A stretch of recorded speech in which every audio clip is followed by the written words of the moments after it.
सभी को नमस्ते। आपका हिंदी प्रज्ञा चैनल पर स्वागत है।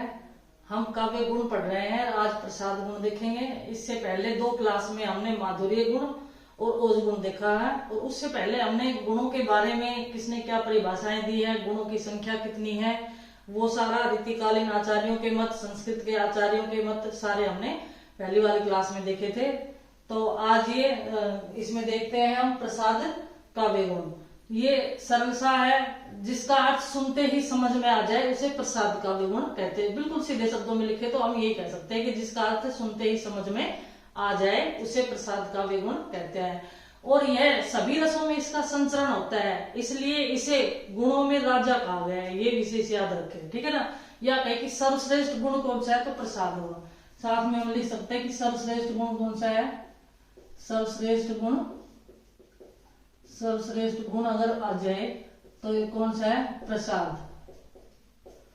और सभी रसों में संचरण इसका होता है, इसलिए इसे गुणों में राजा कहा गया है। ये बात भी आप नोट कर लें। गुणों का राजा कौन है, गुणों का राजा तो वो भी प्रसाद ही होगा। प्रसाद गुण गुणों का राजा क्यों है, क्योंकि इसका सभी रसों में संचरण होता है। 4 रसों में संचरण माधुर्य का होता है, 4 में ओज का होता है, लेकिन सारे रसों में संचरण किसका होता है, प्रसाद गुण का होता है। इसलिए ये इसी कारण से इसे गुणों का राजा कहा गया है। तो 2 क्वेश्चन तो यही बनते हैं कि सर्वश्रेष्ठ गुण कौन सा है, प्रसाद गुण, और गुणों का राजा कौन सा है, प्रसाद गुण। अब देखते हैं इसका अर्थ क्या होता है। प्रसन्नता, खिल जाना या विकसित होना। जिसकी जो रचनाएं साधारण से समझ में आ जाती है हमारे, मान लो किसी रचना का हमें अर्थ समझ में नहीं आता तो हमें माथापच्ची करनी पड़ती है उसके लिए कि इसका अर्थ क्या निकलेगा, लेकिन जो सुनते ही अर्थ समझ में आ जाए तो उसे हमें प्रसन्नता होती है। और उसका अर्थ खिल जाना या विकसित होना, यानी कि खुश होना एक तरह से। और दूसरा भरत मुनि के अनुसार इसका देखते हैं कि भरत मुनि ने इनकी क्या परिभाषा दी है प्रसाद गुण की। तो जिसमें स्वच्छता, सहजता, सरल गाय्यता। स्वच्छता, स्वच्छता का अर्थ क्या है कि इतने साधारण शब्दों का प्रयोग होता है कि हम उसे आसानी से समझ सकते हैं। सहजता, जो सहज ही में समझ में आ जाए। और सरल गाय्यता, यानी कि आसानी से उसका अर्थ समझ में आ जाए सरल तरीके से। अगर किसी का अर्थ समझ में नहीं आता है तो फिर उसको पढ़ने में भी आनंद नहीं आता, हमें वो बुरी भी लगती है। कई बार बीच में उसको छोड़ भी देते हैं या कहीं और से हम अर्थ करने का प्रयास करते हैं। लेकिन जो आराम से जिसका सरल समझ में आ जाए तो वो हमें जाहिर है कि अच्छी लगेगी वो। तो अर्थात सुनते ही अर्थबोध हो, इसका अर्थ ले तो सुनते ही जहां पर अर्थबोध होता है उसे क्या कहते हैं, प्रसाद काव्य गुण कहते हैं। ये कहा भरत मुनि ने। भरत मुनि के अनुसार परिभाषा आ सकती है। फिर दूसरी देवेंद्र नाथ शर्मा के अनुसार परिभाषा देखिए इसकी। जिस गुण से युक्त रचना अनायास ही हृदय में व्याप्त हो जाए। बात एक जैसी है, कोई विशेष अंतर नहीं है। स्वच्छता, सरलता, सहज गाय्यता अगर शब्द आ जाए तो भरत मुनि ने ये बात कही है, जिस गुण से युक्त रचना अनायास ही हृदय में व्याप्त हो जाए, अनायास ही उसका अर्थ समझ में आ जाए। अर्थ समझने के लिए कोई कठिनाई का सामना हमें नहीं करना पड़े। कविता सुनिए और उसका अर्थ सीधे से समझ में आ लिया तो इससे हृदय में खुशी भी मिलती है, और क्या है कि वो समझ में भी हमारे आसानी से आ जाती है। तो ये दूसरी परिभाषा जो दी है वो देवेंद्र नाथ शर्मा के अनुसार दी है। पहली भरत मुनि ने। इसका अर्थ हो गया प्रसन्नता, खिल जाना या विकसित होना। क्वेश्चन यहाँ से बन रहा है कि सर्वश्रेष्ठ गुण कौन सा है, तो प्रसाद गुण है। सभी रसों में संचरण के कारण गुणों का राजा किसे कहा गया है, प्रसाद गुण को कहा गया है। क्वेश्चन ये भी तो आ सकता है ना कि क्यों कहा जाता है प्रसाद गुण को गुणों का राजा क्यों कहा जाता है, सभी रसों में संचरण के कारण। ठीक है, तो अब आगे देखते हैं। 1-2 आचार्यों की परिभाषाएं हम और देखते हैं और फिर इसके उदाहरण देखते हैं, क्योंकि विशेष इसमें लक्षण कोई विशेष नहीं है, सीधा से है, लेकिन फिर भी जो 1-2 है वो मैं लिखवा देता हूं। प्रसाद काव्य गुण की अगली परिभाषा देखते हैं दंडी के अनुसार कि दंडी ने क्या कहा है। दंडी ने कहा है कि प्रसिद्ध अर्थ में शब्द का ऐसा प्रयोग जिसे सुनते ही सब समझ में आ जाए। बात वही है कि सुनते ही जिसका अर्थ समझ में आ जाए। तो प्रसिद्ध अर्थ में, प्रसिद्ध अर्थ यानी कि कोई दूसरा अर्थ नहीं लेना, ठीक है ना। जो पहला अर्थ निकल रहा है, जो सुनते ही समझ में आ जाता है। दूसरा अर्थ तो हम तब लेते हैं किसी भी वाक्य का जब हमें पहला अर्थ समझ में नहीं आता है, तब हम दूसरा अर्थ लेते हैं, ठीक है ना। जब पहले ही रुकावट आ जाती है तब दूसरे अर्थ की तरफ जाते हैं, और दूसरा भी नहीं होता तो फिर हम व्यंग्य अर्थ की तरफ जाते हैं। लेकिन यहाँ पर प्रसिद्ध अर्थ वही होगा जो सुनते ही समझ में आ जाए, अर्थात पहला अर्थ। तो प्रसिद्ध अर्थ में शब्द का ऐसा प्रयोग जिसे सुनते ही सब समझ में आ जाए उसे क्या कहते हैं, प्रसाद गुण कहते हैं। ये परिभाषा किसने दी है, दंडी ने दी है। क्योंकि परिभाषाएं ज्यादा पूछी जाती है, कोई भी परिभाषा देकर ये पूछा जाता है कि किसकी है, इसलिए मैं ज्यादा लिखवा रही हूँ आपको। फिर अगली मंमट की परिभाषा बहुत ही प्रसिद्ध है ये, देखो, शुष्केन धना अग्निवत, ये तैग नहीं चलता आएगा। शुष्केन धना अग्निवत स्वच्छ जलवत सहसेव यह व्याप्तोन्यात प्रसादो असो सर्वत्र विहित स्थिति। शुष्क ईंधन यानी कि शुष्क ईंधन में जिस प्रकार से अग्नि होती है, शुष्क ईंधन में जिस प्रकार से अग्नि होती है, स्वच्छ जलवत, और स्वच्छ जल में जिस प्रकार से सब कुछ दिखाई देता है, यानी कि ईंधन में जैसे अग्नि समाहित होती है, स्वच्छ जल में सब कुछ दिखाई देता है। व्याप्त उसी प्रकार से व्याप्त है। प्रसादो असो प्रसाद गुण सर्वत्र विहित स्थिति, सभी प्रकार की परिस्थितियों में प्रसाद गुण उसी तरह से व्याप्त है जिस प्रकार से शुष्क ईंधन में अग्नि व्याप्त होती है और जल में सब कुछ स्वच्छ या साफ दिखाई देता है, उसी प्रकार से सभी जगह प्रसाद गुण की स्थिति रहती है। तो ये इसका अर्थ नहीं बल्कि मंमट की बहुत ही प्रसिद्ध परिभाषा है, और ये इन दोनों लाइनों को देखकर ही पूछ सकते हैं कि भाई ये किसकी है, ठीक है ना। ये प्रसाद गुण की ये परिभाषा किसने दी, तो आप इसको ये याद कर ले। फिर अगला देखते हैं हम चिंतामणि का, कि चिंतामणि ने क्या किया है। अब चिंतामणि ने क्या है कि एक तरह से इसका हिंदी अर्थ कर दिया है।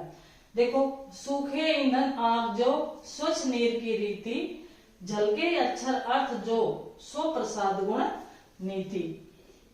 तो इसमें उन्होंने एक तरह से मंमट का हिंदी अनुवाद हम मान सकते हैं, क्योंकि उन्होंने भी जो बात मंमट ने कही है वही बात चिंतामणि ने भी कही है कि सूखे ईंधन आग जो जिस प्रकार से सूखे ईंधन में अग्नि समाहित होती है, स्वच्छ नीर की रीति, और स्वच्छ नीर में हमें सब कुछ दिखाई देता है साफ, झलके अक्षर अर्थ जो उसी प्रकार से जिस अक्षर में अर्थ झलक जाता है, एक बार देखते ही अर्थ झलक जाता है, सो प्रसाद गुण नीति, यही प्रसाद गुण की नीति है, ये इसके नियम है।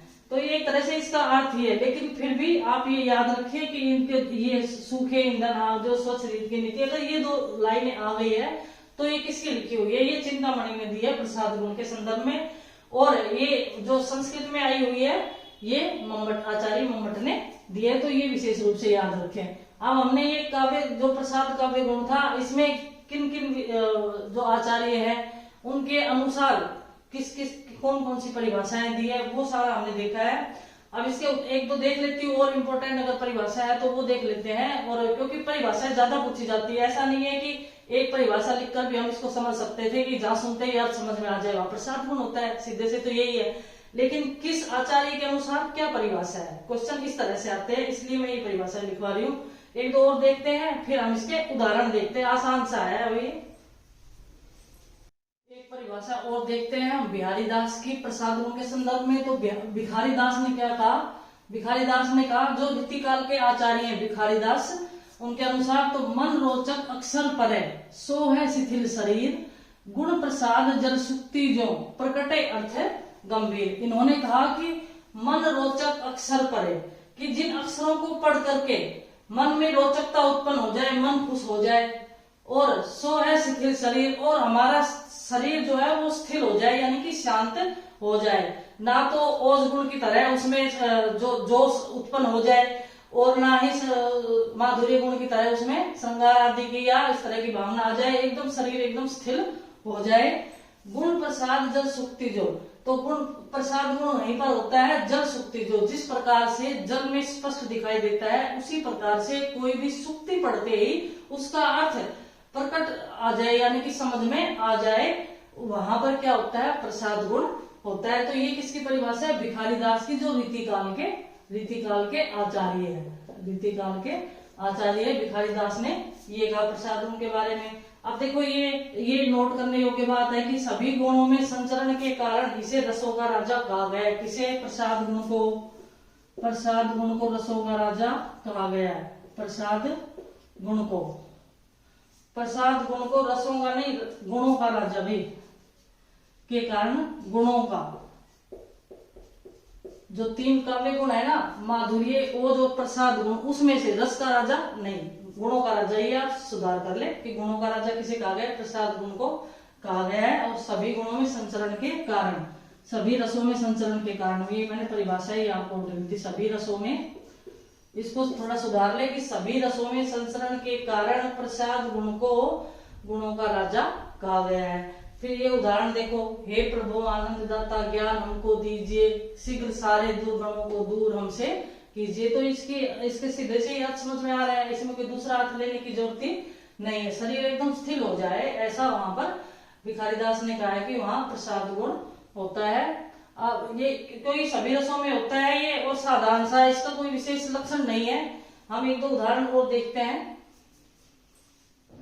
प्रसाद काव्य गुण के और उदाहरण देखते हैं। देखो सीधा सा ही है ये, उठो हिंदुओं अपने बल को संभालो, दशा हिंदी भाषा की कुछ देखो भालो, जमाने के धक्कों से इसको बचा लो, हृदय के सिंहासन पर इसको बिठा लो। अब इसमें कोई ऐसा शब्द नहीं है जिसका अर्थ हमें समझ में नहीं आ रहा है, अर्थात सुनते ही इसका अर्थ समझ में आ रहा है, तो यहाँ पर प्रसाद गुण है।